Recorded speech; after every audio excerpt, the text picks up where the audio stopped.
What does it take to move the world? Heroes? Magic? Miracles? When we say what moves us moves the world, for me it means we're going to make something for what the world needs. We are solving two of the most innate human needs of our cities. Millions of trips and deliveries. Doing business in multiple countries. Best in-house technology.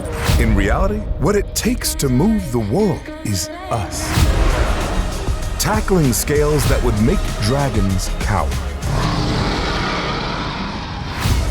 Once you get the scope or the scale of the actual work that we do here, we're not just going from A to B, we're moving things from B to B and A to C and C to B and everything in between.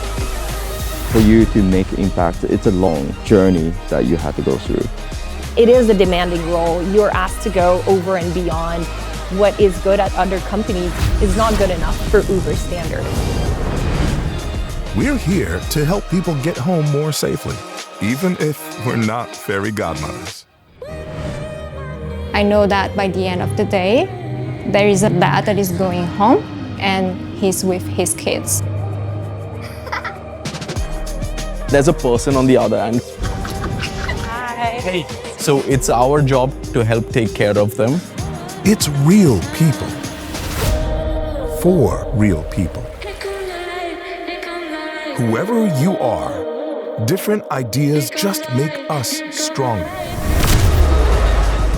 It doesn't matter if you're from outer space, any new perspective here at Uber helps us drive innovation. Every change that you make is going to be instrumental. Every change that you make here is going to be important. There is no fantasy, just Uber people being moved to move the world. I know it's cliche, but I do feel like my work makes the world a better place. What moves us Moves the world.